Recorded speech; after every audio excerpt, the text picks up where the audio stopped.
முதல்வராக்கிய சசிகலாவை சந்திக்க தைரியம் இருக்கிறதா என பழனிசாமிக்கு தினகரன் சவால் விடுத்துள்ளார்.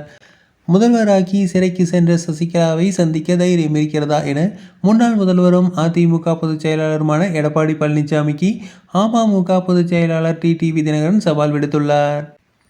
அம்மா மக்கள் முன்னேற்ற கழக பொதுச் செயலாளர் டிடிவி தினகரன் சென்னையில் திருவல்லிக்கேணியில் செய்தியாளர்களை சந்தித்தார். அப்போது பேசிய அவர், சசிகலாவுக்கு அடுத்தபடியாக அனுபவத்தின் அடிப்படையிலேயே எடப்பாடி பழனிசாமி முதல்வராக தேர்வு செய்யப்பட்டார். மேலும் முன்னதாக நான் முதல்வர் என்று யாரிடம் சொல்லாதீர்கள், யாரும் எனக்கு ஆதரவளிக்க மாட்டார்கள் என பழனிசாமி கூறினார்.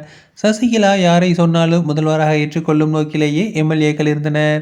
ஆர்கே நகர் தேர்தலின் போது என்னுடன் தொப்பி அணிந்து கொண்டு ஓட்டு கேட்டவர் அவர்தானே. என்னை அன்பு அண்ணன் என்று தூக்கி வாரி பேசியதும் அவர்தான். அவரை கட்சியை விட்டு நீக்கியேன் என கேட்டதற்கு டெல்லியில் இருந்து வந்த உத்தரவு என தெரிவித்தார். அமித்ஷாவும் எடப்பாடி பழனிசாமியை முதல்வர் வேட்பாளர் இல்லை என்று டெக்னிக்கலாகத்தான் கூறுகிறார். ஆனால் நீங்கள் தான் முதல்வர் வேட்பாளர் என கூறுகிறீர்கள். அமித்ஷா தான் தெளிவாக அதிமுகவை சேர்ந்த ஒருவர் முதல்வர் வேட்பாளர் ஆவார் என்று கூறுகிறாரே. டெல்லிக்கு அழைத்து என்னை சமாதானப்படுத்த அழைத்தார். நான் தான் அதற்கு முன்னதாகவே தேசிய ஜனநாயக கூட்டணியிலிருந்து விலகிவிட்டேன். நாங்கள் தேசிய ஜனநாயக கூட்டணியில் அமித்ஷா கூறும் முதல்வர் வேட்பாளரைத்தான் ஆதரிப்பேன், எடப்பாடி பழனிசாமியை ஆதரிப்பேன் என கூறியிருக்கிறேனா? எக்காரணத்தை கொண்டும் பழனிசாமியை ஏற்றுக்கொள்ள முடியாது என்று தெரிவித்துள்ளார். தேனியில் செய்தியாளர் சந்திப்பில் கூட எங்கள் கூட்டணிக்கு தான் பழனிசாமி வந்துள்ளார் என கூறினேன். பழனிசாமி என்றாலே துரோகம், பொய்தான். அவருடைய டிசைனே அப்படித்தான்.